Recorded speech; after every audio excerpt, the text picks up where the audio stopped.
Durant des milliers d'années, les gens ont scruté les cieux pour lire des messages dans les étoiles. De l'étude des cieux, les astrologues ont prédit une liste sans fin d'événements de monde, notamment des catastrophes naturelles, des crises boursières, des tentatives d'assassinat et la naissance de Jésus-Christ. Les astrologues ont été récompensés par les plus grands de ce monde, allant des généraux de la Grèce antique jusqu'aux présidents américains du XXe siècle. Et de grandes décisions qui font date sont toujours prises selon la position des étoiles. Mais est-ce que le mouvement des planètes influe réellement sur les événements terrestres? Comment les astrologues peuvent-ils interpréter la configuration du ciel et prédire les événements tels que le mariage, la guerre? Notre futur est-il inscrit dans les étoiles?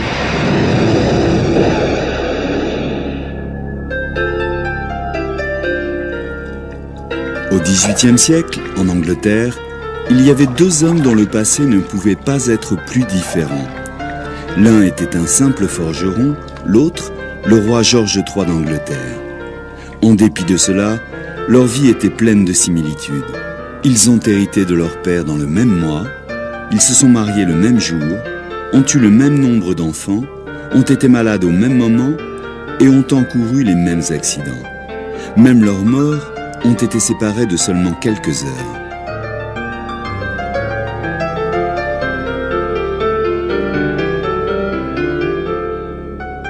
Ils n'étaient pas parents de sang, mais ils étaient des jumeaux astrologiques nés virtuellement au même moment, seulement séparés de quelques kilomètres, et leurs horoscopes étaient identiques. D'après les croyances astrologiques, la similitude des modèles de leur vie était prévisible.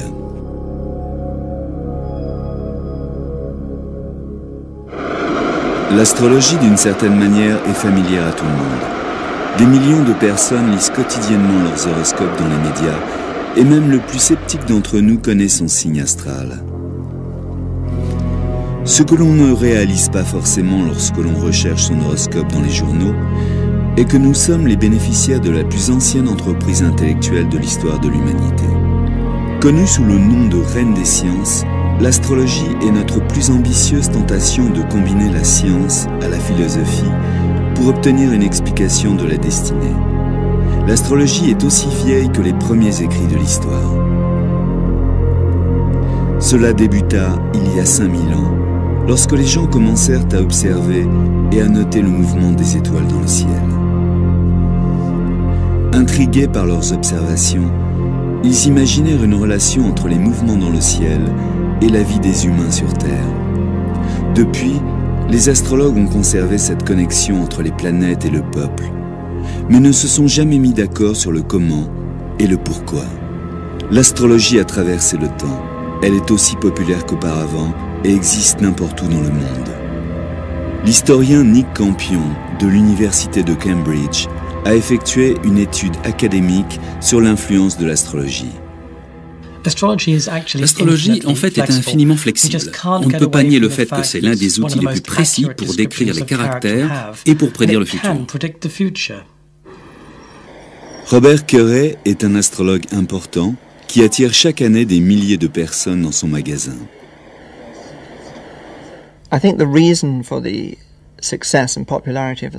Je pense que le succès et la popularité de l'astrologie sont dus au fait que c'est une vérité. C'est quelque chose de fondamental.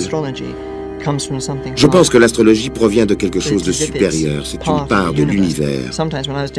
Et il m'arrive, lorsque je fais des thèmes astrologiques en consultation, d'avoir des frissons dans le dos parce que les gens diront des choses étrangement vraies, en accord avec les thèmes. Pour la plupart des gens, lire un horoscope est un acte bref, une prédiction impersonnelle dans un journal ou à la télévision. Shelley Van Stunkel est consultante astrologue et écrit des horoscopes dans des journaux anglais et américains. Ces articles sont faits pour donner à chacun d'entre nous une chance de penser à la journée à venir. C'est un peu comme une page météo pour une part spécifique du pays. Mais ces horoscopes se basent sur les signes du zodiaque, appelés aussi les signes du soleil. Zodiaque est le nom donné à une constellation dans le ciel, à travers laquelle le soleil, la lune et les planètes passent. Les Romains ont comparé le mouvement des planètes en toile de fond à une course de chariots. Le Soleil, la Lune et les planètes sont le chariot et les constellations sont la piste de course.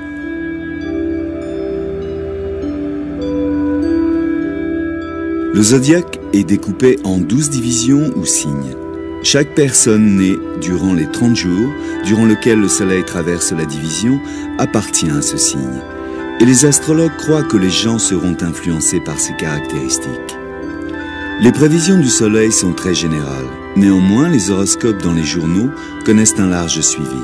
Erin Sullivan, écrivain et formatrice en astrologie, a aussi rempli quelques colonnes dans des quotidiens.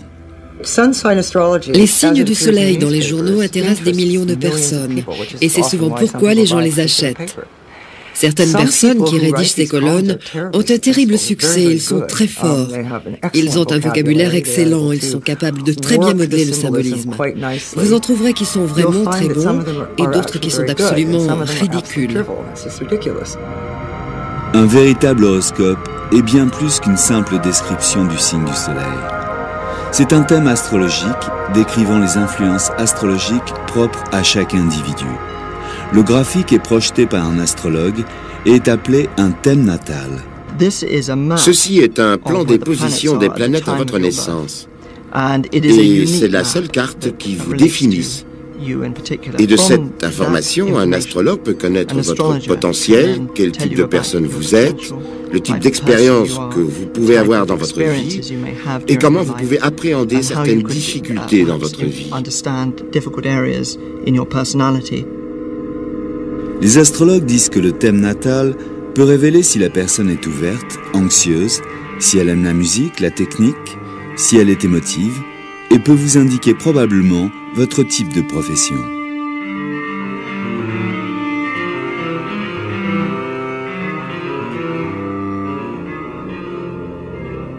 Ce thème est une image du ciel au moment exact de votre naissance.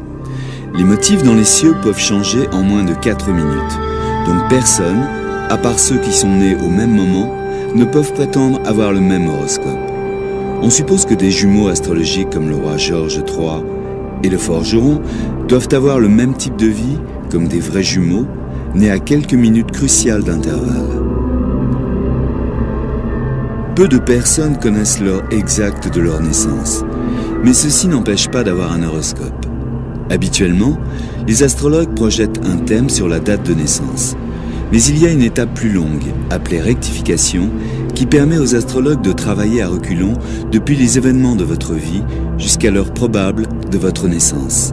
Quiconque connaît sa date de naissance peut se rendre chez un astrologue et faire son horoscope. Ce n'est pas plus différent que d'aller voir n'importe quel consultant, mis à part que vous devez fournir votre date de naissance, le lieu et l'heure. Normalement, avant même le rendez-vous, l'astrologue aura calculé un thème, un horoscope. Le thème natal peut être dressé pour n'importe quoi ayant une date de naissance. Une ville, tout type de structure peut avoir un thème astral. Le mur de Berlin, par exemple, construit en août 1960, avait un horoscope qui prédisait une période d'instabilité et de changement pour novembre 1989, la date historique de la chute du mur de Berlin. Nick Campion a même dressé des thèmes pour des pays. On prend des moments politiques importants ou particuliers pour chaque pays. Pour un pays donné, ça va être la Révolution, pour un autre, un couronnement. Alors pour les États-Unis d'Amérique, on a pris le 4 juillet 1776, qui est la date de la déclaration d'indépendance. Les graphiques pour les lieux, pour les groupes ou pour les pays se nomment l'astrologie du monde. C'est la forme la plus ancienne de l'astrologie et la plus utilisée par les plus grands chefs d'État de l'histoire. Ces horoscopes montrent les moments propices pour débuter d'importantes entreprises, que ce soit pour des discours ou pour déclarer la guerre. L'astrologue Joanne Quigley utilisa l'astrologie du monde pour choisir le meilleur moment pour Ronald Reagan afin d'inaugurer son second mandat de président des États-Unis d'Amérique. 11:57 a.m. Elle choisit 11h57 le matin à travers le thème pour Washington, D.C. C'est un thème spectaculaire. Le Soleil est sous le signe du Verseau, qui est le signe de Ronald Reagan. Et Jupiter, la planète de la croissance, de l'expansion et de l'opportunité, était proche de la Lune, ce qui signifie popularité. Il ne pouvait y avoir de meilleure indication pour le succès d'un gouvernement. Le rôle de Quigley dans la Maison-Blanche fut très secret, mais des choix politiques très importants en Inde et en Malaisie sont toujours faits par des lectures astrologiques en public. Un horoscope est basé sur une carte du ciel.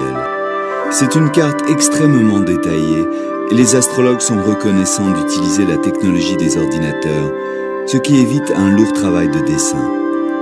Henry Weingarten est un astrologue financier qui génère des milliers de thèmes chaque année.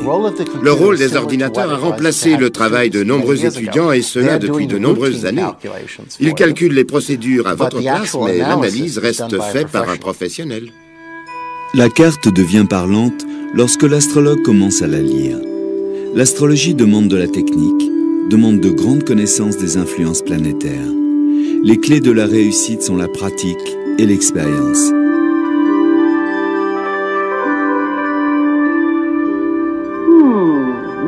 Your love life's not very satisfactory. Les astrologues ne prétendent pas qu'un horoscope prédit totalement le futur. Ils disent que les étoiles ne sont pas catégoriques. Elles expriment une tendance. Donc, aucun horoscope ne va déclarer que tel accident va survenir, seulement qu'à un certain moment, un accident est possible. Les astrologues ont pour but de fournir à leurs clients des informations supplémentaires pour les aider à choisir sans restriction. De nombreuses personnes pensent que la lecture d'un horoscope provoque la réflexion et pousse la concentration sur les issues. Ça les aide à prendre des décisions. Comment l'analyse d'une carte du ciel peut-elle influencer les décisions des gens sur Terre? La réponse réside dans la croyance de l'astrologie et l'influence des planètes. Une croyance qui naquit il y a 5000 ans. 3000 ans avant Jésus-Christ, l'astrologie naquit parmi les anciennes civilisations de Mésopotamie, aujourd'hui représentées sur le territoire de l'Irak. Dans une région appelée Babylone, les premiers astrologues se posèrent sur leur petite colline, Ziggurat, d'une centaine de mètres d'altitude pour observer les étoiles. Ils se mirent à observer que les corps célestes, les planètes, semblaient suivre des chemins étranges, se croisant parfois à de grandes vitesses, parfois au ralenti et même parfois à reculons.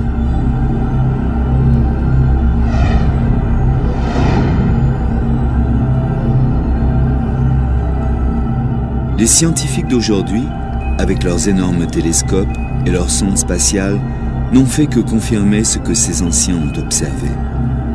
Que les planètes ont des orbites régulières, qu'elles évoluent sur leur trajectoire, en luminosité et en vitesse. Les Babyloniens ont même observé des correspondances entre ces phénomènes et des événements sur Terre. La philosophie mésopotamienne croyait que le monde entier était vivant, et par cela elle signifiait l'univers, la Terre comme les étoiles. Cette philosophie se perpétua à travers la Grèce classique, Rome, et enfin en Europe durant la Renaissance. Les gens pensaient que la nature leur parlait, et derrière cette nature il y avait des dieux et des déesses. Selon les Babyloniens, les forces de la nature étendues à l'espace étaient inséparables de la vie terrestre. Ces premiers astrologues ont vu ces planètes comme symbolisant la puissance et les caprices des dieux et des déesses. Chacune des planètes ressemblait en apparence, et d'après ses mouvements, aux caractéristiques de son dieu d'appartenance. Les Grecs et les Romains, après les Babyloniens, ont cru que ces planètes, toutes différentes, influençaient la vie sur Terre. Et que plus une planète fut proche de la Terre, d'après son orbite, plus les gens sur Terre subissaient son influence. Cette idée ancienne de l'influence des planètes, avec des personnalités distinctes, est toujours la pierre angulaire de l'astrologie moderne et la base de l'interprétation des horoscopes.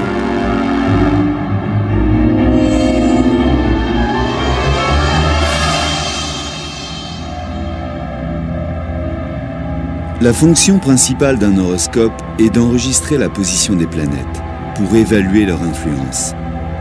Ce thème, l'horoscope de John Fitzgerald Kennedy, est sténographié et développé par les astrologues à travers les siècles.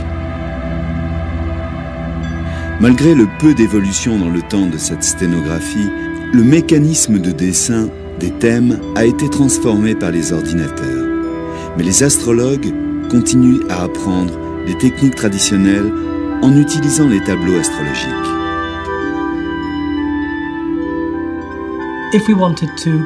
Si on voulait calculer l'horoscope du président Kennedy, il nous faudrait d'abord connaître sa date de naissance, l'heure et l'endroit où il est né. Il est né le 29 mai 1917 à Brooklyn, Massachusetts, à 3h17 l'après-midi. La première étape est de calculer l'heure au niveau du méridien de Greenwich. La raison est plutôt simple, toutes les planètes sont calculées à partir de l'heure GMT. Maintenant, nous pouvons utiliser le tableau des maisons pour ajuster et alors observer son signe ascendant qui est Balance. Le signe ascendant est le signe montant dans l'horizon Est, à votre naissance. D'après les traditions astrologiques, le signe montant ou ascendant est aussi important pour définir votre horoscope et votre caractère que l'est le signe du Soleil. Pour le thème du président Kennedy, son signe montant est la Balance. On le note attentivement à gauche et on remplit le reste des signes du zodiaque autour du cercle jusqu'au signe de la Vierge.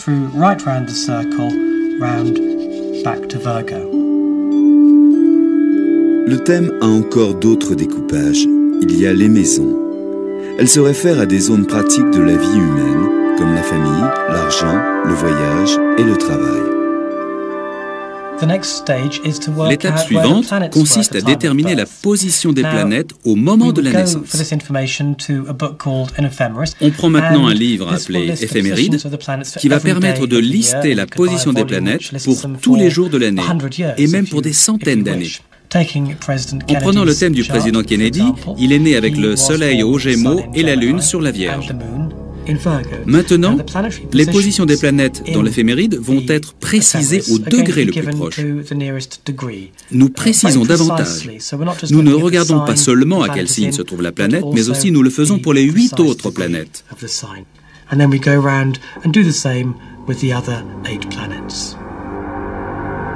Une fois les planètes enregistrées sur la carte, on peut commencer l'interprétation.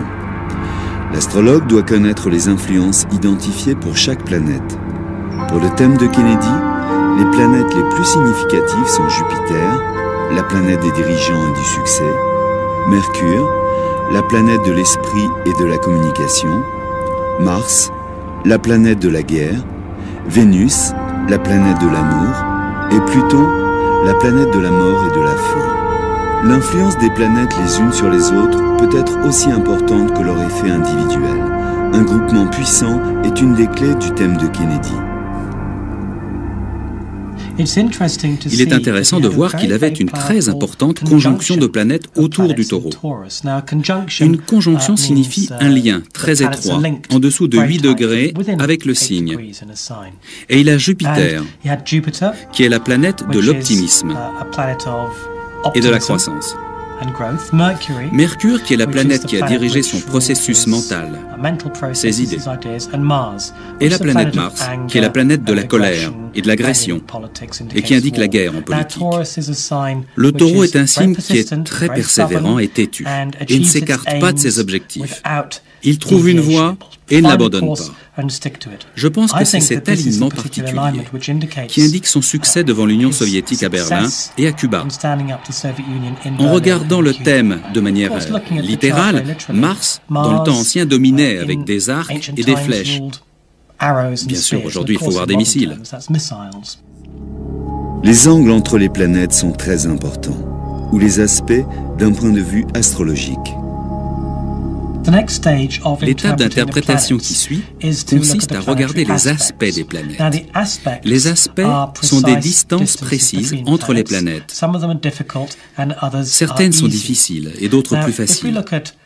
En regardant le thème de Kennedy, on voit que la Lune décrit 2 aspects difficiles. Un vers Vénus et un vers le Soleil. Entre la Lune et Vénus, cela est très difficile émotionnellement. Et ça peut représenter la profonde attirance qu'il a eue pour Jackie d'une part comme femme et mère de ses enfants et son désir d'avoir des relations avec d'autres femmes.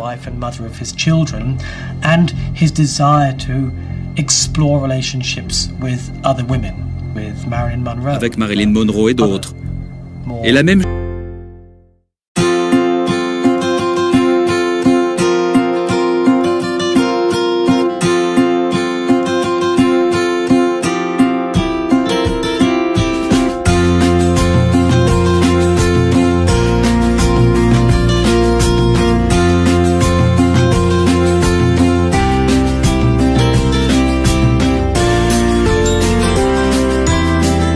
chose se serait passée entre la Lune et le Soleil, ce qui représente le divorce ou une cassure dans le mariage. Et si Kennedy était vivant aujourd'hui, nous aurions vu sa relation avec Jackie en pleine débâcle publique. Comme nous le savons, c'était déjà le cas, mais en privé. Si nous regardons Pluton, à travers le thème de Kennedy, alors, dans la mythologie ancienne, Pluton était le maître du monde souterrain. Dans l'astrologie moderne, c'est une planète qui représente la fin, en l'occurrence la fin de la vie.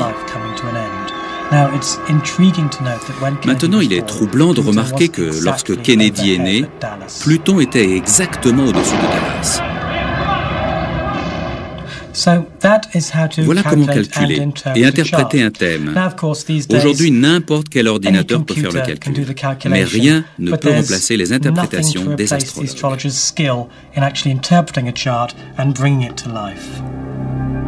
Les astrologues modernes aident souvent leurs clients dans leur vie personnelle. Prédire des événements a toujours fait partie de l'astrologie. Les astrologues les plus réputés ont prédit de grands événements, même le début de nouvelles époques. Il y a à peu près 2000 ans, un petit groupe d'astrologues perses ont observé un événement inhabituel dans les cieux. Ils ont découvert que cela avait été prédit par le philosophe astrologue Zoroaster et qu'il annonçait la naissance d'un nouveau roi. Les astrologues se sont mis en quête, cherchant l'heure et le lieu de naissance de ce nouveau roi, observé par les astres. Mais lorsqu'ils sont arrivés à destination, ils ont trouvé seulement un bébé dans une étable. Les astrologues étaient les rois mages et le bébé était Jésus. L'astronome, le docteur Percy Seymour, a étudié le ciel dans la configuration de la naissance du Christ pour y découvrir ce qui a conduit les rois mages à leur conclusion historique. Il trouva une rare association entre la planète Jupiter, traditionnellement associée au roi, et Saturne, qui fait référence au peuple juif. Ces deux planètes ont en fait effectué une espèce de danse dans le ciel et se sont réunies 3 fois dans une seule année. On appelle ça une triple conjonction. Mais il y a quelque chose d'encore plus significatif. Cela vient de la constellation des Poissons, car le signe du Poisson est associé avec la zone de Bethléem. Une triple conjonction du Poisson ne se produit qu'une fois tous les 900 ans. Et je pense qu'ils se sont dit que ce devait être un roi d'origine juive qui devait naître à Bethléem. Donc, ils sont partis à la recherche de ce roi. Ils ont même peut-être utilisé les recensements à l'époque pour trouver quel enfant était né au bon moment. Et ils ont dû dire à la mère qu'il était né pour devenir le roi des Juifs. Lorsqu'un enfant devait naître dans une lignée royale, une personne était plus anxieuse que le père. C'était l'astrologue de la cour. Au palais de Macédoine, 356 avant Jésus-Christ, la cour attendait le nouvel enfant du roi Philippe II et Olympias, la femme de Philippe, était sur le point d'accoucher. L'astrologue supplia Olympias d'essayer de retarder le plus possible la naissance, et si elle le faisait, son enfant allait avoir un horoscope extraordinaire et allait devenir un des plus importants chefs d'État du monde. Olympias arriva à faire ce que l'astrologue lui demanda et son fils naquit en plein dans son horoscope. Olympias venait de donner la vie à Alexandre le Grand.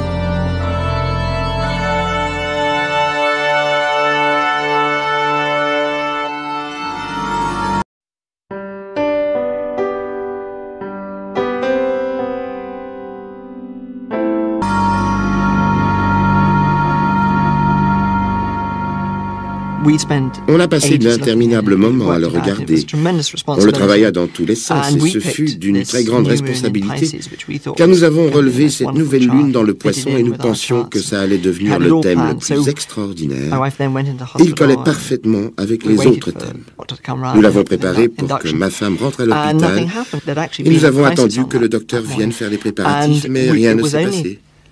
Elle avait fait une crise ce matin-là. Le résultat est que la Lune avait changé de signe. L'horoscope était complètement différent. Mais en fait, ce fut la chose la plus extraordinaire et je pense que la leçon à en tirer est qu'il faut laisser les choses se faire tout seul. L'intérêt de l'astrologie s'est réduit durant le Moyen-Âge, mais au XVIe siècle, il est redevenu très actif, bien vu et une qualité essentielle pour les gens bien éduqués.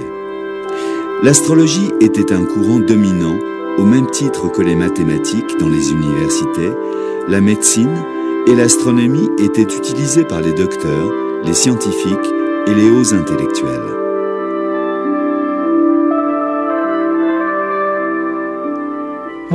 L'un des astrologues les plus connus de toute l'histoire de l'astrologie était John Dee, qui était l'astrologue privé de la reine Élisabeth Ier d'Angleterre. Et on peut dire qu'il est responsable de certaines des plus capitales décisions prises durant l'un des plus importants règnes de l'histoire de l'Angleterre.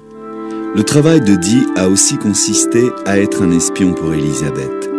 Mais l'astrologie, et non la politique étrangère, était le fer de lance de sa fonction auprès de la reine. Il choisit des dates propices pour tout événement important. Un de ses plus grands succès fut en 1588, lorsqu'il conseilla Élisabeth sur le moment de la confrontation victorieuse de l'Angleterre sur l'armada espagnole. Il a dû regarder la planète Mars, qui était la planète de l'Angleterre. Et si elle était plus forte que Jupiter, celle de l'Espagne, il déclara que l'armada serait vaincue.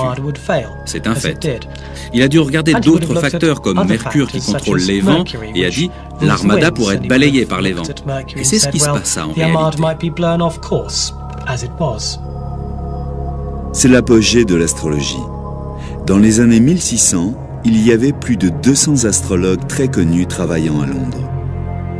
Les gens allaient voir un astrologue lorsqu'ils étaient malades, quand ils avaient subi une perte ou un retournement de fortune, ou lorsqu'ils envisageaient un mariage ou des affaires commerciales. Le premier horoscope hebdomadaire date de cette époque. Il se nommait « Le message des étoiles », écrit par William Lilly, devenu fameux pour avoir prédit le grand fléau et le grand incendie de Londres. William Lilly pratiqua l'astrologie, horary, une ancienne méthode conçue pour répondre à des questions spécifiques, par exemple si une relation conduira au mariage, et même l'endroit où une bague a pu être égarée. Au XXe siècle, le tour est bouclé et nous retrouvons des astrologues particuliers auprès de chefs d'État et des gens ordinaires recherchant un conseil au travers de l'horoscope d'un journal ou allant voir l'astrologue du quartier. Ils ont des décisions à prendre et ils utilisent l'horoscope pour s'aider. Durant la Seconde Guerre mondiale, Hitler utilisa secrètement l'astrologue Karl Kraft. Les Alliés, l'ayant découvert, en ont fait de même. Ils espéraient obtenir les mêmes conclusions que Kraft. Lorsque Kraft compara le thème de Rommel et celui de Montgomery, juste avant la campagne d'Afrique du Nord, il pouvait voir que les Anglais étaient certains de gagner. La réaction d'Hitler fut de mettre Kraft en prison et de poursuivre la malheureuse campagne.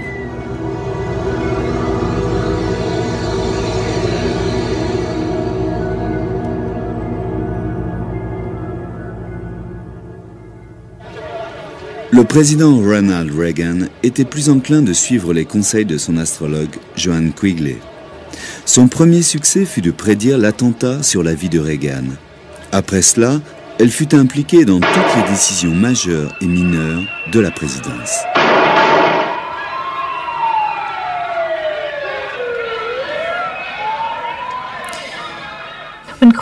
Lorsque Quigley était au travail, ses calculs avaient la précision de l'heure du décollage de l'avion présidentiel Air Force One pour des conférences au sommet. Et le message allait et venait de Quigley au bureau du président sans cesse jusqu'à l'obtention exacte de l'heure du décollage de l'avion pour tel ou tel rendez-vous au sommet. Et il s'exécutait.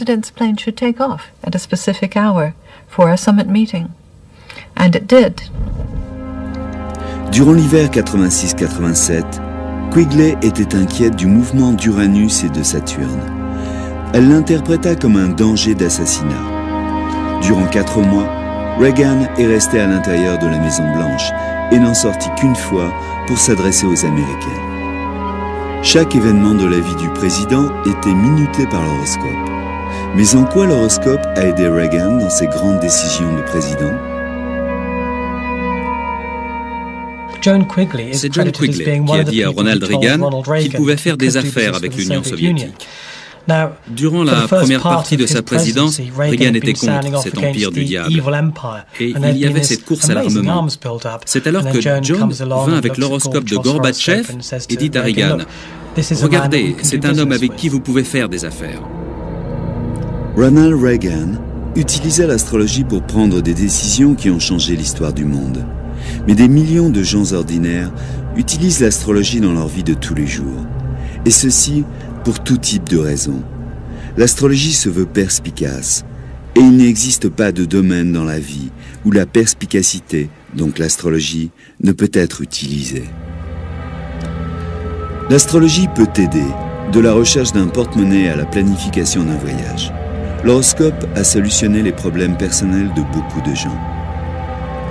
Les astrologues pensent qu'un thème astral peut vous aider à vous connaître et ainsi être mieux préparé à affronter les défis. L'horoscope est le document le plus égocentrique imaginable. Une carte de l'univers avec l'individu au centre. Pour de nombreuses personnes, ce thème permet de révéler le passé, le présent et le futur. Diana a utilisé l'astrologie assez souvent, et autant que l'on puisse dire, avec succès. Elle est née avec le soleil au Cancer, qui représente l'attention, la compassion, le côté émotionnel de son caractère, mais aussi son côté timide et réservé. Les astrologues expliquent mieux la personnalité de la princesse Diana à travers son thème astral. Son thème est l'image de son enfance, et la lune opposée à Uranus indique une enfance tumultueuse. En effet, sa mère est partie soudainement, alors qu'elle était encore une enfant. Et elle a hérité d'une belle-mère pas tout à fait aimée très peu de temps après. Cette position de la lune sur Uranus dans son thème explique sa tendance à réagir soudainement, attitude qu'elle avait encore adulte.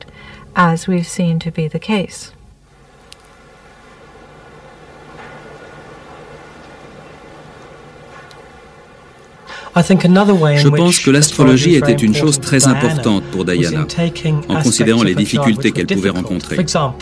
Par exemple, je pense à la Lune dans le signe du Verseau, au milieu de Vénus, qui est très difficile émotionnellement et cause de grandes tensions.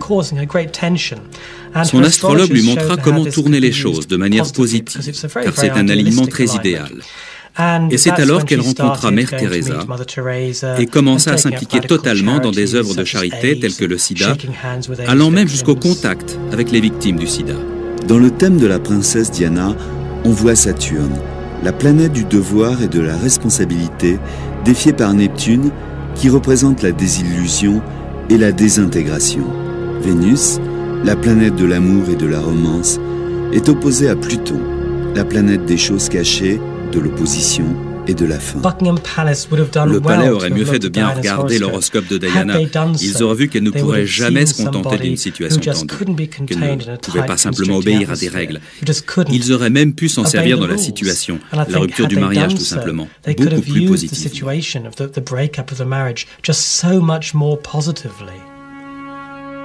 Mais est-ce qu'une comparaison des horoscopes de la princesse et du prince aurait pu éviter le désastre du mariage ? Peu d'astrologues pensent qu'il est possible de prédire le bonheur de deux personnes, mais tous pensent que cela aurait pu annoncer les problèmes. Le thème du prince Charles montre Vénus à côté de Neptune, qui indique une idéalisation de la femme, en particulier sa mère. Un aperçu du thème de la princesse Margaret montre un dénouement malheureux dans les relations amoureuses.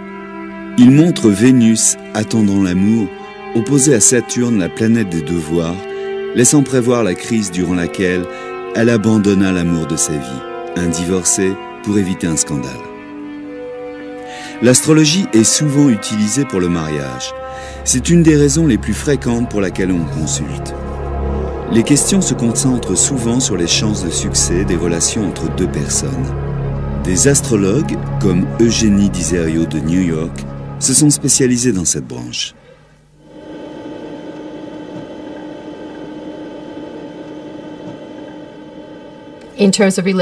Dans une relation, l'astrologie peut être très révélateur de la nature et du comportement.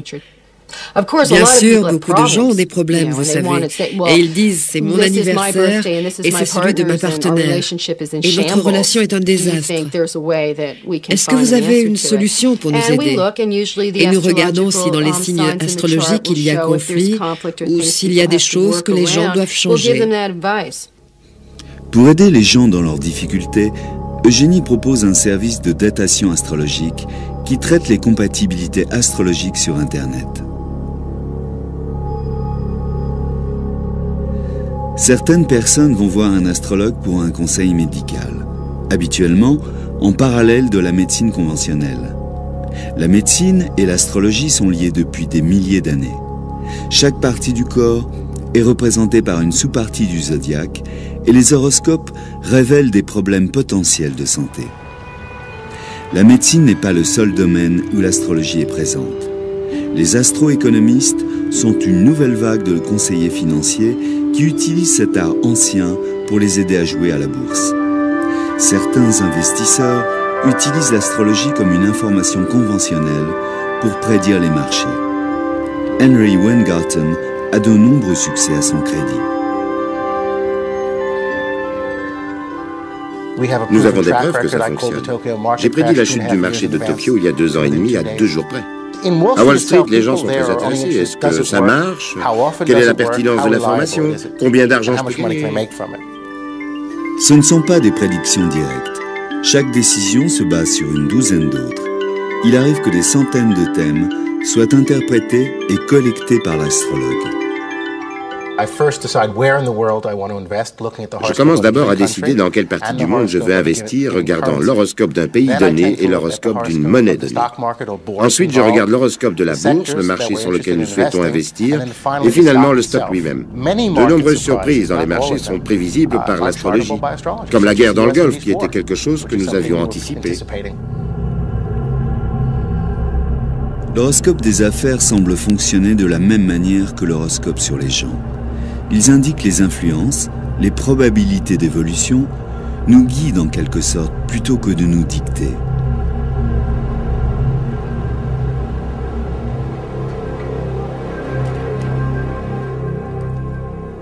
Il n'y a pas de doute sur l'efficacité de l'astrologie.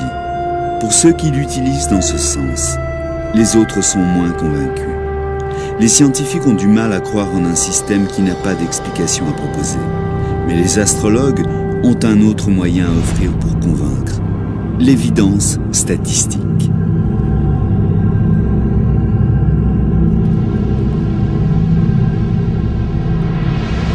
L'intérêt populaire de l'astrologie est une énigme pour les scientifiques du XXe siècle, qui la voient comme une superstition retardée.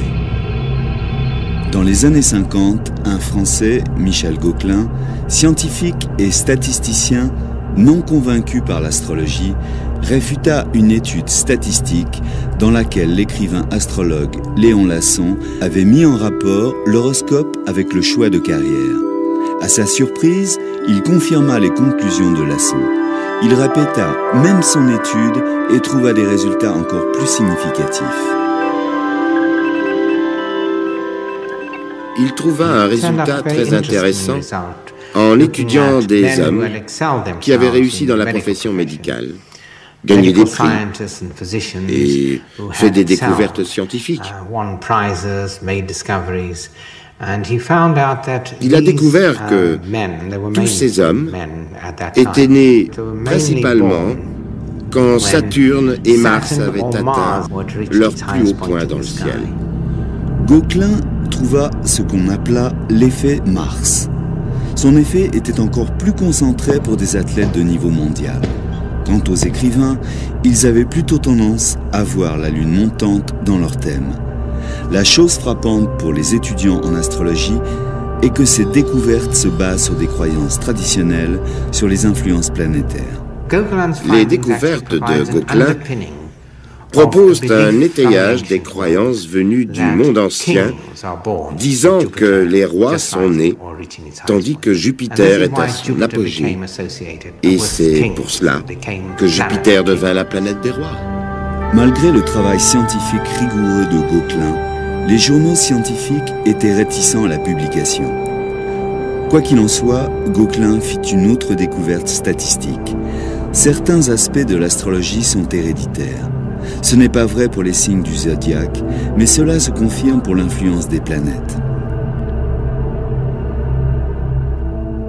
Il a été capable de démontrer que si Mars était en ascension lors de la naissance du père ou de la mère, alors l'enfant aussi était susceptible de naître pendant la montée de Mars. L'évidence, même avec des statistiques à l'appui, ne permet pas de faire changer les opinions des scientifiques. La parapsychologue Susan Blackmore a besoin de plus de preuves.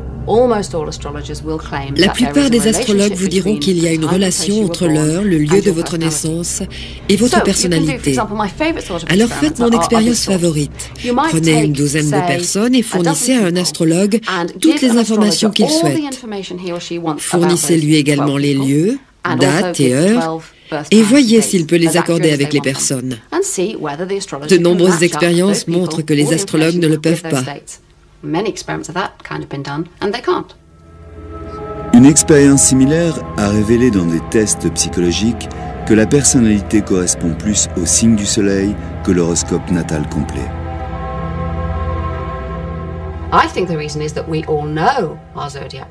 La raison est que nous connaissons tous notre signe zodiacal. En d'autres termes, les personnes expérimentées s'identifient dans ce qu'ils pensent être leur signe. Certains scientifiques comprennent que les astrologues sont perçus aussi fidèlement par leurs clients. En particulier, les psychologues se sont intéressés à expliquer ces succès. Carl Jung croyait qu'il y avait une relation entre les planètes et les événements terrestres, mais qu'aucun d'entre eux n'influençait l'autre. Ils font tous les deux partie d'un même modèle. Bob Breyer a une théorie différente de la manière dont les astrologues obtiennent leurs résultats.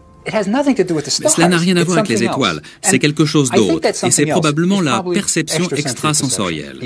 Si l'astrologie fonctionnait exactement comme le prétendent les astrologues, il y aurait une corrélation directe entre la position des cieux au moment de votre naissance et vos actions ultérieures.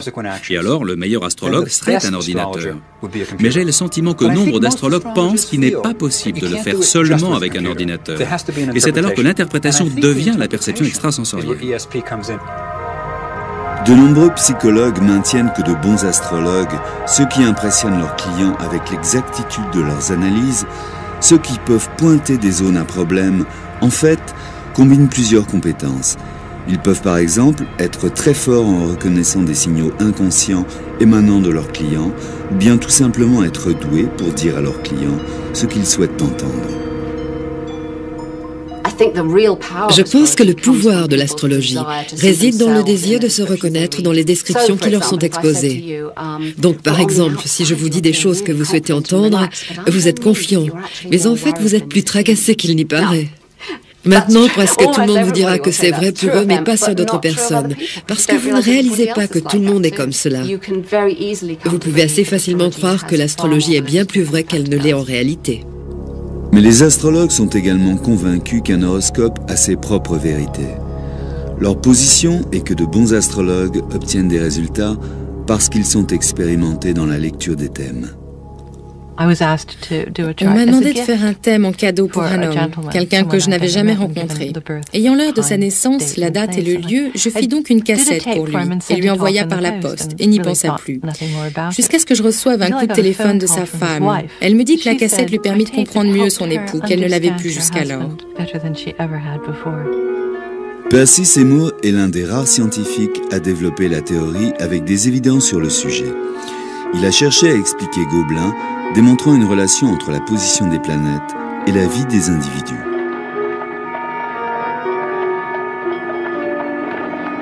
La théorie de Seymour est qu'il existe un magnétisme entre les planètes et les sens humains.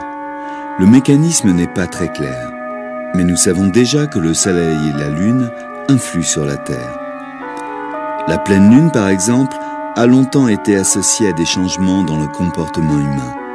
Et les phases lunaires sont précisément liées à la marée montante et descendante. Les animaux sont capables de répondre aux effets de la Lune. Les huîtres, par exemple, s'ouvrent et se ferment à des heures précises. On a pensé que c'était une explication liée au phénomène des marées.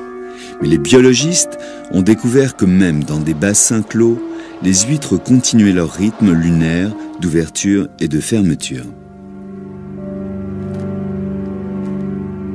Lorsque les huîtres sont transportées plusieurs milliers de kilomètres de la côte, elles modifient leur rythme au rythme lunaire de leur nouveau domicile. D'une façon comme d'une autre, dans leur bassin coupé de lumière, elles peuvent détecter et répondre aux phases de la Lune. L'activité sur la surface du Soleil influe directement sur notre atmosphère. Les éruptions solaires, tempêtes magnétiques du Soleil, ne font qu'accroître les interférences radio et perturbent le comportement humain. Les accidents de la route se multiplient jusqu'à 4 fois lors de ces turbulences.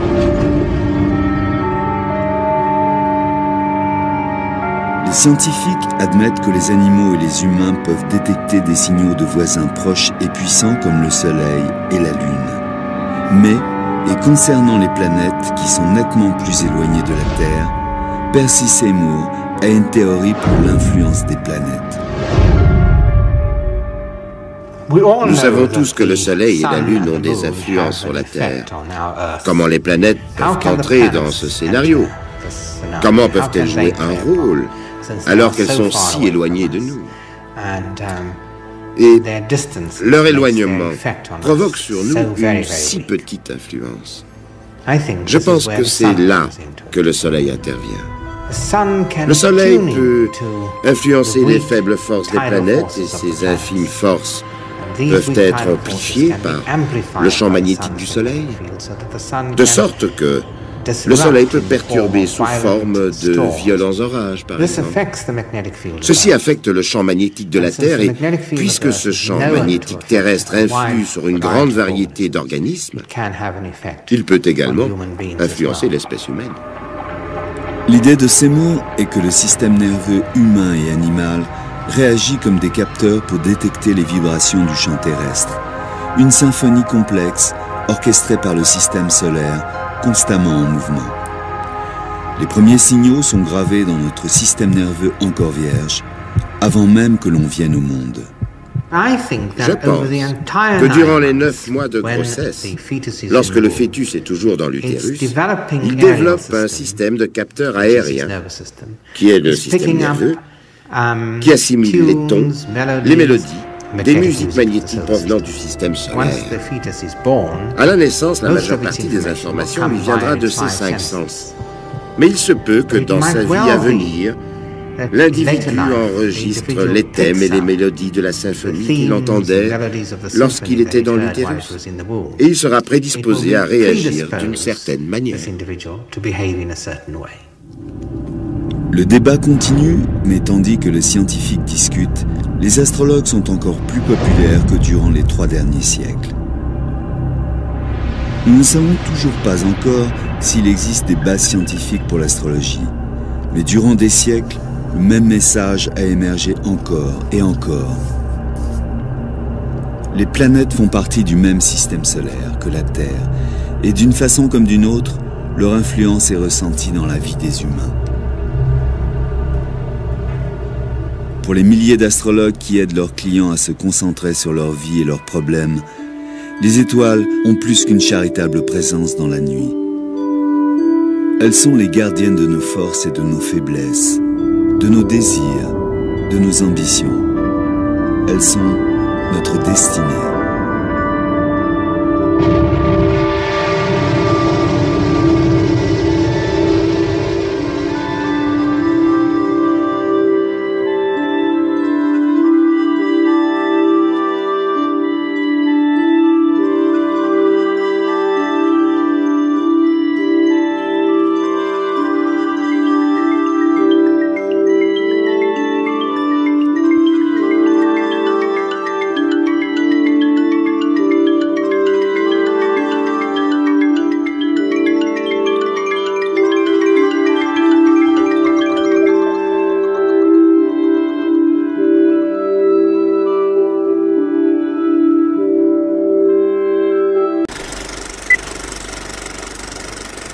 Les probabilités d'évolution nous guident en quelque sorte plutôt que de nous dicter.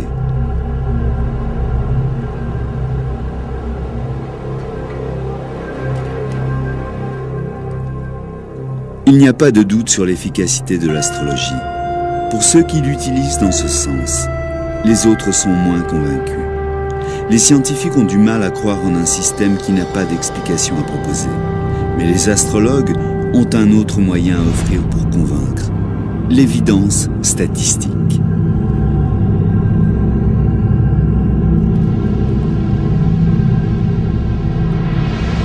L'intérêt populaire de l'astrologie est une énigme pour les scientifiques du XXe siècle, qui la voient comme une superstition retardée.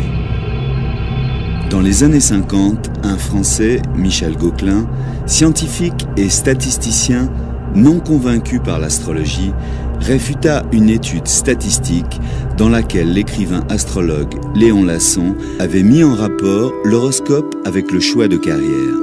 À sa surprise, il confirma les conclusions de Lasson. Il répéta même son étude et trouva des résultats encore plus significatifs. Il trouva un résultat très intéressant en étudiant des hommes qui avaient réussi dans la profession médicale, gagné des prix et fait des découvertes scientifiques. Il a découvert que tous ces hommes étaient nés principalement quand Saturne et Mars avaient atteint leur plus haut point dans le ciel. Gauquelin trouva ce qu'on appela l'effet Mars.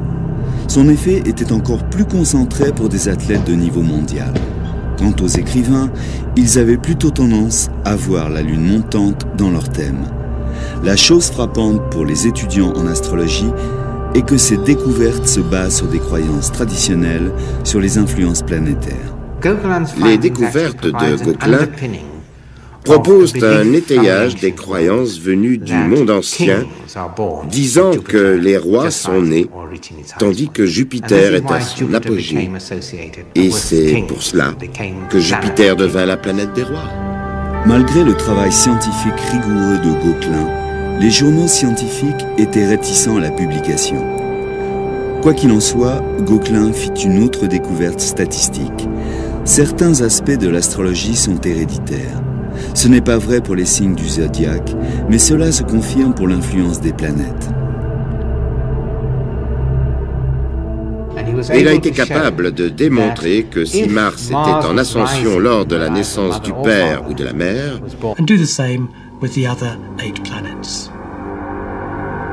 une fois les planètes enregistrées sur la carte, on peut commencer l'interprétation. L'astrologue doit connaître les influences identifiées pour chaque planète. Pour le thème de Kennedy, les planètes les plus significatives sont Jupiter, la planète des dirigeants et du succès, Mercure, la planète de l'esprit et de la communication, Mars, la planète de la guerre, Vénus, la planète de l'amour, et Pluton, la planète de la mort et de la fin. L'influence des planètes les unes sur les autres peut être aussi importante que leur effet individuel. Un groupement puissant est une des clés du thème de Kennedy. Il est intéressant de voir qu'il avait une très importante conjonction de planètes autour du Taureau. Une conjonction signifie un lien très étroit, en dessous de 8 degrés, avec le signe. Et il a Jupiter, qui est la planète de l'optimisme et de la croissance. Mercure, qui est la planète qui a dirigé son processus mental, ses idées. Et la planète Mars, qui est la planète de la colère et de l'agression, et qui indique la guerre en politique. Le Taureau est un signe qui est très persévérant et têtu, et ne s'écarte pas de ses objectifs. Il trouve une voie et ne l'abandonne pas. Je pense que c'est cet alignement particulier qui indique son succès devant l'Union soviétique à Berlin et à Cuba. En regardant le thème de manière littérale, Mars, dans le temps ancien, dominait avec des arcs et des flèches. Bien sûr, aujourd'hui, il faut voir des missiles. Les angles entre les planètes sont très importants, ou les aspects d'un point de vue astrologique. L'étape d'interprétation qui suit consiste à regarder les aspects des planètes. Les aspects sont des distances précises entre les planètes. Certaines sont difficiles et d'autres plus faciles. En regardant le thème de Kennedy, on voit que la Lune décrit deux aspects difficiles, un vers Vénus et un vers le Soleil. Entre la Lune et Vénus, cela est très difficile émotionnellement. Et ça peut représenter la profonde attirance qu'il a eue pour Jackie d'une part comme femme et mère de ses enfants, et son désir d'avoir des relations avec d'autres femmes.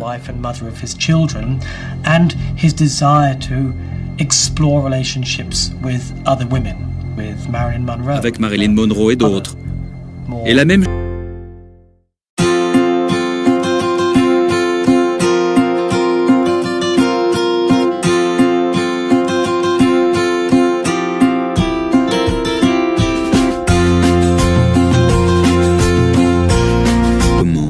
et le pourquoi.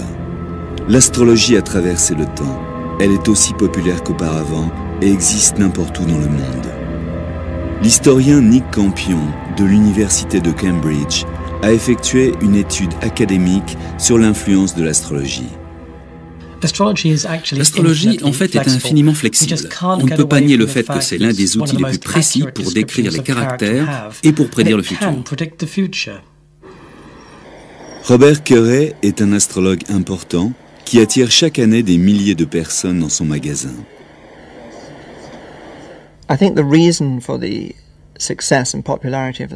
Je pense que le succès et la popularité de l'astrologie sont dus au fait que c'est une vérité.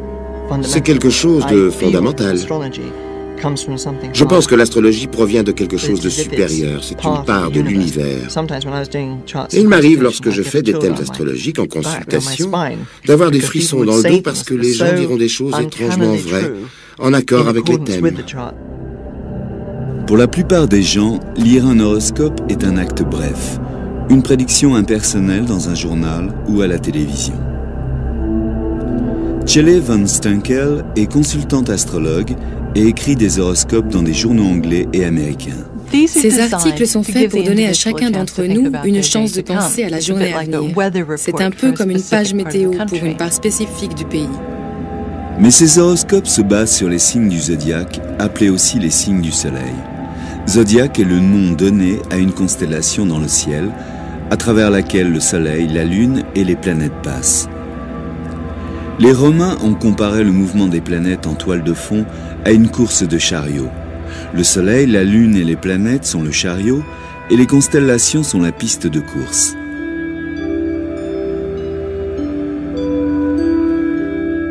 Le zodiaque est découpé en 12 divisions ou signes.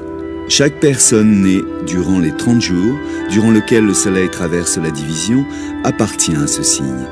Et les astrologues croient que les gens seront influencés par ces caractéristiques. Les prévisions du soleil sont très générales. Néanmoins, les horoscopes dans les journaux connaissent un large suivi. Erin Sullivan, écrivain et formatrice en astrologie, a aussi rempli quelques colonnes dans des quotidiens. Les signes du soleil dans les journaux intéressent des millions de personnes, et c'est souvent pourquoi les gens les achètent. Certaines personnes qui rédigent ces colonnes ont un terrible succès, ils sont très forts. Ils ont un vocabulaire excellent, ils sont capables de très bien modeler le symbolisme.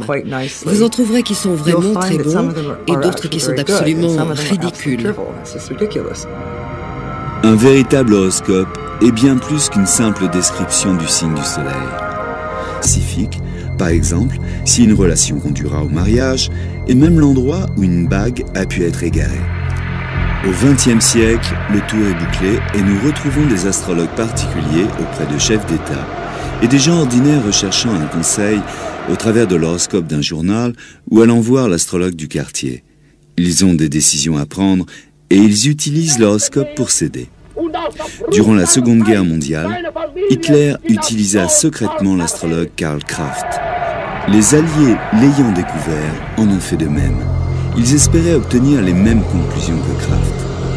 Lorsque Kraft compara le thème de Rommel et celui de Montgomery, juste avant la campagne d'Afrique du Nord, il pouvait voir que les Anglais étaient certains de gagner. La réaction d'Hitler fut de mettre Kraft en prison et de poursuivre la malheureuse campagne.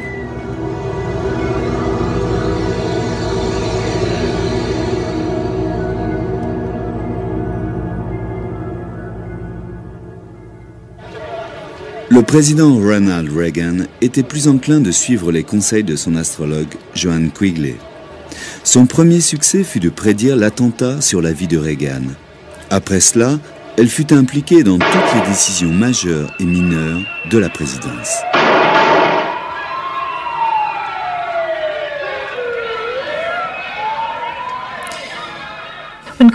Lorsque Quigley était au travail, ses calculs avaient la précision de l'heure du décollage de l'avion présidentiel Air Force One pour des conférences au sommet. Et le message allait et venait de Quigley au bureau du président sans cesse jusqu'à l'obtention exacte de l'heure du décollage de l'avion pour tel ou tel rendez-vous au sommet. Et il s'exécutait.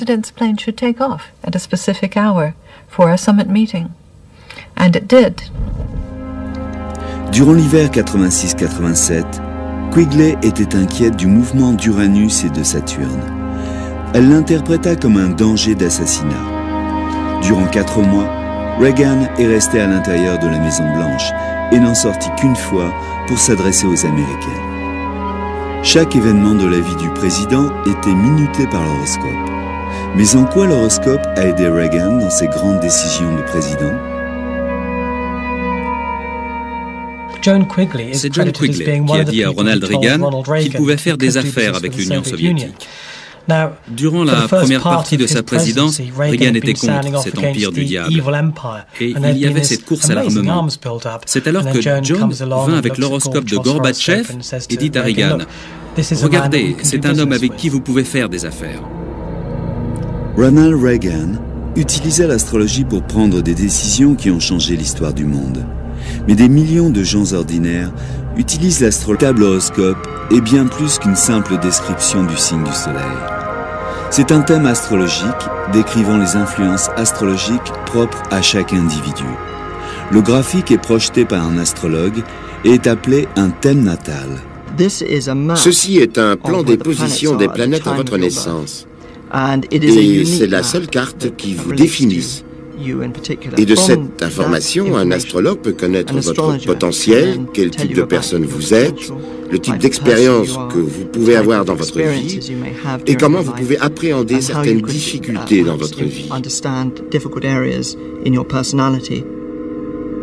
Les astrologues disent que le thème natal peut révéler si la personne est ouverte, anxieuse, si elle aime la musique, la technique, si elle est émotive, et peut vous indiquer probablement votre type de profession.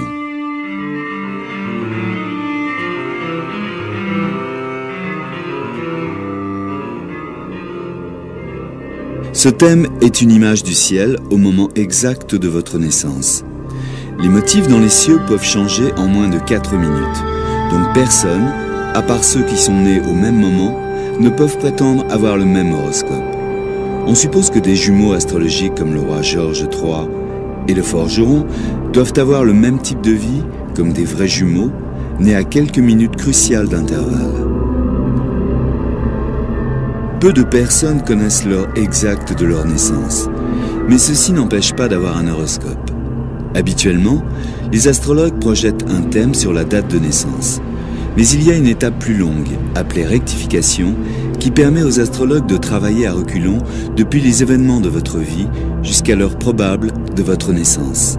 Quiconque connaît sa date de naissance peut se rendre chez un astrologue et faire son horoscope. Ce n'est pas plus différent que d'aller voir n'importe quel consultant, mis à part que vous devez fournir votre date de naissance, le lieu et l'heure. Normalement, avant même le rendez-vous, l'astrologue aura calculé un thème, un horoscope. Le thème natal peut être dressé pour n'importe quoi ayant une date de naissance. Une ville, tout type de structure peut avoir un thème astral. Le mur de Berlin, par exemple, construit en août 1960, avait un horoscope qui prédisait une période d'instabilité et de changement pour novembre 1989, la date historique de la chute du mur de Berlin. Nick Campion a même dressé des thèmes pour des pays. On prend des moments politiques importants ou particuliers pour chaque pays. Pour un pays donné, ça va être la Révolution, pour un autre, un couronnement. Alors pour les États-Unis d'Amérique, on a pris le 4 juillet 1776, qui est la date de la déclaration d'indépendance. L'expérience que vous pouvez avoir dans votre vie et comment vous pouvez appréhender certaines difficultés dans votre vie. Les astrologues disent que le thème natal peut révéler si la personne est ouverte, anxieuse, si elle aime la musique, la technique, si elle est émotive, et peut vous indiquer probablement votre type de profession.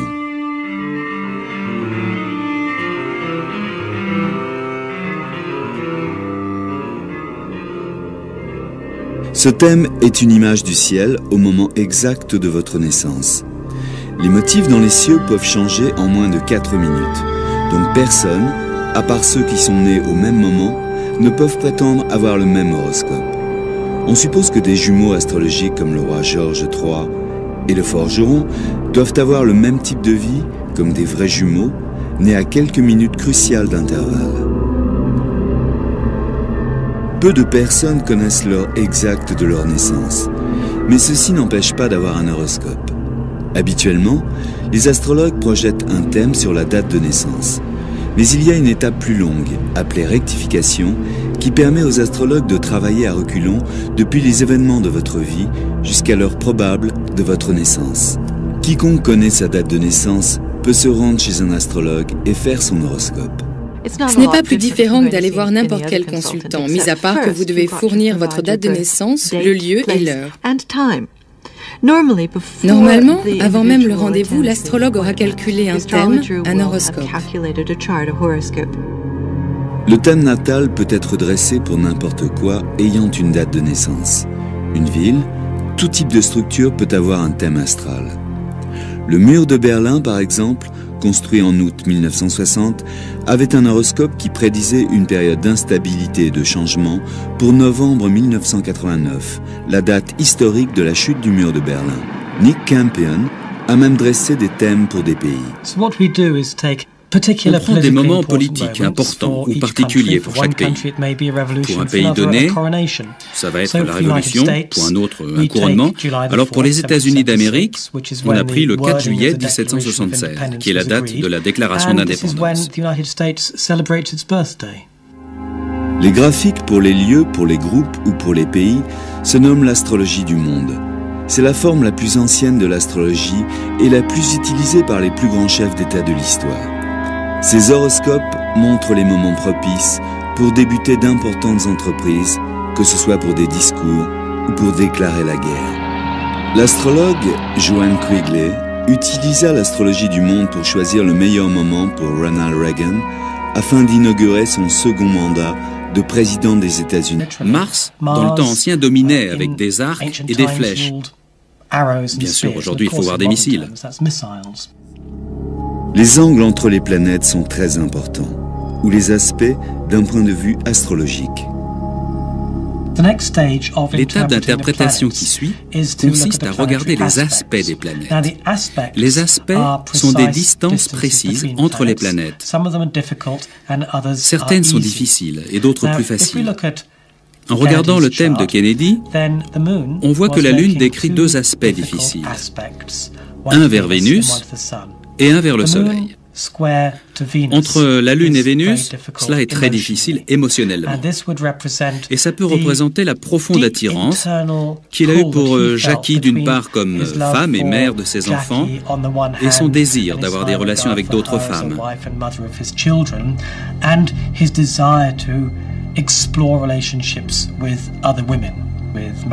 Avec Marilyn Monroe et d'autres. Et la même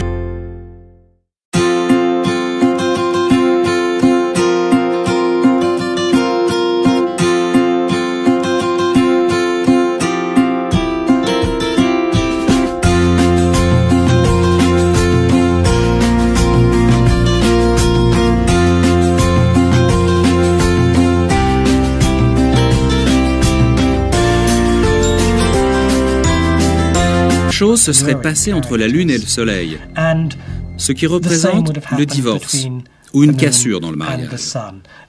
Et si Kennedy était vivant aujourd'hui, nous aurions vu sa relation avec Jackie en pleine débâcle publique. Comme nous le savons, c'était déjà le cas, mais en privé. Si nous regardons Pluton, à travers le thème de Kennedy, alors dans la mythologie ancienne, Pluton était le maître du monde souterrain. Dans l'astrologie moderne, c'est une planète qui représente la fin, en l'occurrence la fin de la vie. Maintenant, il est troublant de remarquer que lorsque Kennedy est né, Pluton était exactement au-dessus de Dallas. Voilà comment calculer et interpréter un thème. Aujourd'hui, n'importe quel ordinateur peut faire le calcul, mais rien ne peut remplacer les interprétations des astrologues.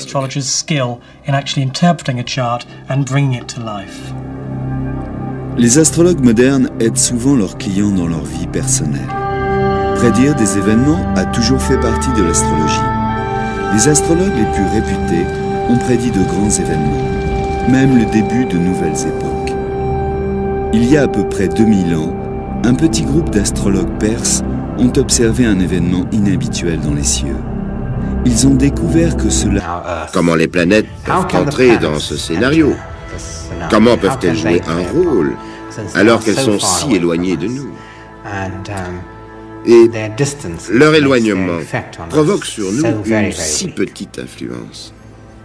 Je pense que c'est là que le Soleil intervient. Le Soleil peut influencer les faibles forces des planètes et ces infimes forces peuvent être amplifiées par le champ magnétique du Soleil, de sorte que le Soleil peut perturber sous forme de violents orages, par exemple. Ceci affecte le champ magnétique de la Terre et puisque ce champ magnétique terrestre influe sur une grande variété d'organismes, il peut également influencer l'espèce humaine. L'idée de ces mots est que le système nerveux humain et animal réagit comme des capteurs pour détecter les vibrations du champ terrestre. Une symphonie complexe, orchestrée par le système solaire, constamment en mouvement. Les premiers signaux sont gravés dans notre système nerveux encore vierge, avant même que l'on vienne au monde. Je pense que durant les 9 mois de grossesse, lorsque le fœtus est toujours dans l'utérus, il développe un système de capteurs aériens, qui est le système nerveux, qui assimile les tons, les mélodies, des musiques magnétiques provenant du système solaire. À la naissance, la majeure partie des informations lui viendra de ses 5 sens. Mais il se peut que dans sa vie à venir, l'individu enregistre les thèmes et les mélodies de la symphonie qu'il entendait lorsqu'il était dans l'utérus. Et il sera prédisposé à réagir d'une certaine manière. Le débat continue, mais tandis que les scientifiques discutent, les astrologues sont encore plus populaires que durant les 3 derniers siècles. Nous ne savons toujours pas encore s'il existe des bases scientifiques pour l'astrologie, mais durant des siècles, le même message a émergé encore et encore. Les planètes font partie du même système solaire que la Terre, et d'une façon comme d'une autre, leur influence est ressentie dans la vie des humains. Pour les milliers d'astrologues qui aident leurs clients à se concentrer sur leur vie et leurs problèmes, les étoiles ont plus qu'une charitable présence dans la nuit. Elles sont les gardiennes de nos forces et de nos faiblesses, de nos désirs, de nos ambitions. Elles sont notre destinée.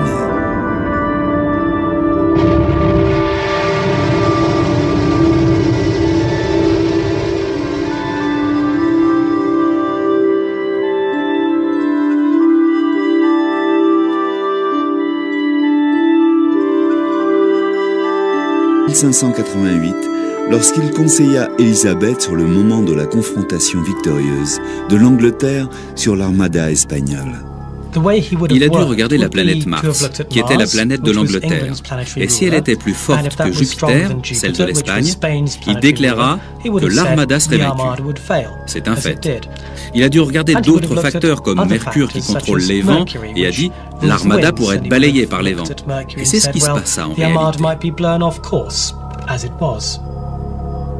C'est l'apogée de l'astrologie. Dans les années 1600, il y avait plus de 200 astrologues très connus travaillant à Londres. Les gens allaient voir un astrologue lorsqu'ils étaient malades, quand ils avaient subi une perte ou un retournement de fortune, ou lorsqu'ils envisageaient un mariage ou des affaires commerciales. Le premier horoscope hebdomadaire date de cette époque. Il se nommait « Le message des étoiles », écrit par William Lilly, devenu fameux pour avoir prédit le grand fléau et le grand incendie de Londres. William Lilly pratiqua l'astrologie horary, une ancienne méthode conçue pour répondre à des questions spécifiques, par exemple si une relation conduira au mariage et même l'endroit où une bague a pu être égarée. Au XXe siècle, le tour est bouclé et nous retrouvons des astrologues particuliers auprès de chefs d'État et des gens ordinaires recherchant un conseil au travers de l'horoscope d'un journal ou allant voir l'astrologue du quartier. Ils ont des décisions à prendre et ils utilisent l'horoscope pour s'aider. Durant la Seconde Guerre mondiale, Hitler utilisa secrètement l'astrologue Karl Kraft. Les Alliés, l'ayant découvert, en ont fait de même. Ils espéraient obtenir les mêmes conclusions que Kraft. Lorsque Kraft compara le thème de Rommel et celui de Montgomery, juste avant la campagne d'Afrique du Nord, il pouvait voir que les Anglais étaient certains de gagner. La réaction d'Hitler fut de mettre Kraft en prison et de poursuivre la malheureuse campagne.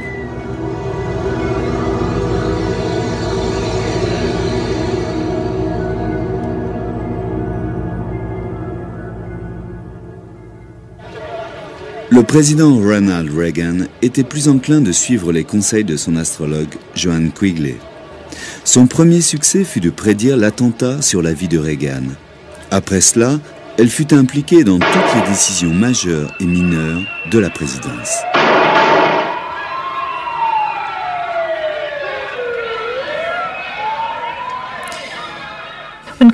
Lorsque Quigley était au travail, ses calculs avaient la précision de l'heure du décollage de l'avion présidentiel Air Force One pour des conférences au sommet. Et le message allait et venait de Quigley au bureau du président sans cesse jusqu'à l'obtention exacte de l'heure du décollage. Et d'enregistrer la position des planètes pour évaluer leur influence. Ce thème, l'horoscope de John Fitzgerald Kennedy, est sténographié et développé par les astrologues à travers les siècles.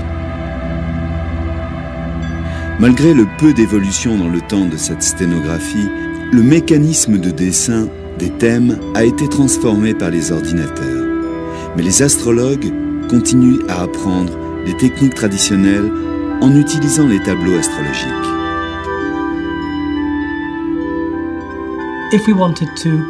Si on voulait calculer l'horoscope du président Kennedy, il nous faudrait d'abord connaître sa date de naissance, l'heure et l'endroit où il est né. Il est né le 29 mai 1917 à Brooklyn, Massachusetts, à 3h17 l'après-midi. La première étape est de calculer l'heure au niveau du méridien de Greenwich. La raison est plutôt simple, toutes les planètes sont calculées à partir de l'heure GMT. Maintenant, nous pouvons utiliser le tableau des maisons pour ajuster et alors observer son signe ascendant qui est Balance. Le signe ascendant est le signe montant dans l'horizon Est, à votre naissance. D'après les traditions astrologiques, le signe montant ou ascendant est aussi important pour définir votre horoscope et votre caractère que l'est le signe du Soleil. Pour le thème du président Kennedy, son signe montant est la Balance. On le note attentivement à gauche et on remplit le reste des signes du zodiaque autour du cercle jusqu'au signe de la Vierge.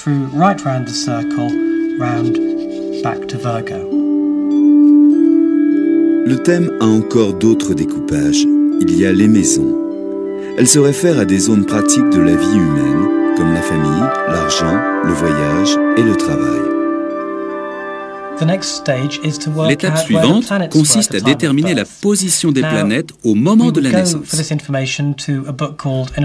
On prend maintenant un livre appelé Éphéméride qui va permettre de lister la position des planètes pour tous les jours de l'année et même pour des centaines d'années. En prenant le thème du président Kennedy, il est né avec le Soleil aux Gémeaux et la Lune sur la Vierge. Maintenant, les positions des planètes dans l'éphéméride vont être précisées au degré le plus proche. Nous précisons davantage. Nous ne regardons pas seulement à quel signe se trouve la planète, mais aussi nous le faisons pour les 8 autres planètes.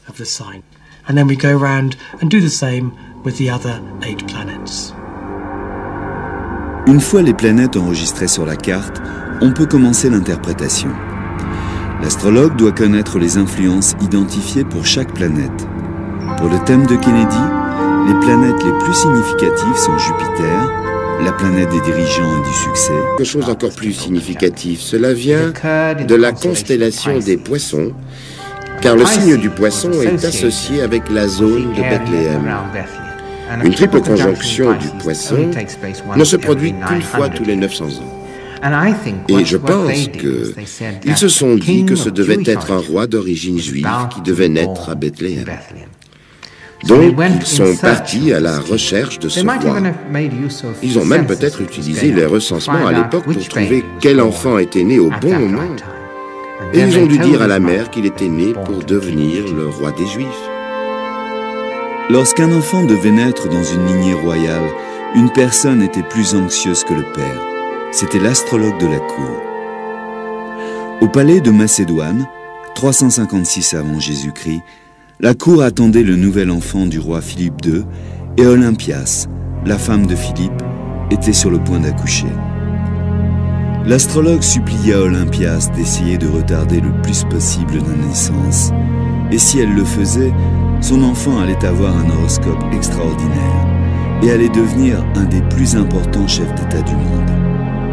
Olympias arriva à faire ce que l'astrologue lui demanda, et son fils naquit en plein dans son horoscope. Olympias venait de donner la vie à Alexandre le Grand.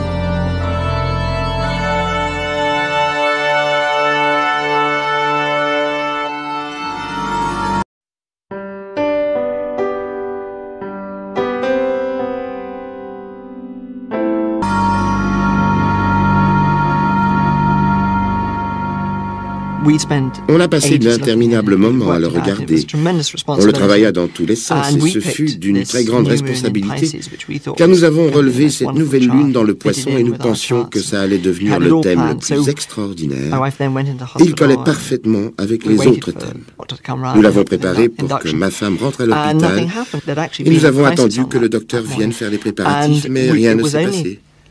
Elle avait fait une crise ce matin-là. Le résultat est que la Lune avait changé de signe. L'horoscope était complètement différent. Mais en fait, ce fut la chose la plus extraordinaire et je pense que la leçon à en tirer est qu'il faut laisser les choses se faire tout seul. L'intérêt de l'astrologie s'est réduit durant le Moyen-Âge, mais au XVIe siècle, il est redevenu très actif, bien vu et une qualité essentielle pour les gens bien éduqués. L'astrologie était un courant dominant au même titre que les mathématiques dans les universités, la médecine et l'astronomie étaient utilisées par les docteurs, les scientifiques et les hauts intellectuels. Quelle est la pertinence de l'information? Combien d'argent je peux gagner? Ce ne sont pas des prédictions directes. Chaque décision se base sur une douzaine d'autres. Il arrive que des centaines de thèmes soient interprétés et collectés par l'astrologue. Je commence d'abord à décider dans quelle partie du monde je veux investir, regardant l'horoscope d'un pays donné et l'horoscope d'une monnaie donnée. Ensuite, je regarde l'horoscope de la bourse, le marché sur lequel nous souhaitons investir, et finalement le stock lui-même. De nombreuses surprises dans les marchés sont prévisibles par l'astrologie, comme la guerre dans le Golfe, qui était quelque chose que nous avions anticipé. L'horoscope des affaires semble fonctionner de la même manière que l'horoscope sur les gens. Ils indiquent les influences, les probabilités d'évolution, nous guident en quelque sorte plutôt que de nous dicter.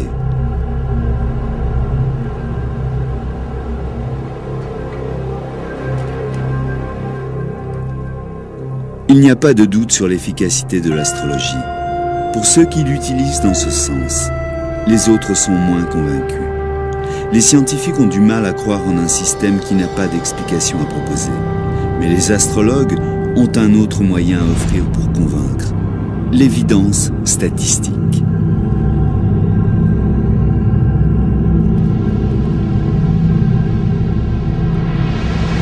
L'intérêt populaire de l'astrologie est une énigme pour les scientifiques du XXe siècle, qui la voient comme une superstition retardée. Dans les années 50, un Français, Michel Gauquelin, scientifique et statisticien non convaincu par l'astrologie, réfuta une étude statistique dans laquelle l'écrivain astrologue Léon Lasson avait mis en rapport l'horoscope avec le choix de carrière.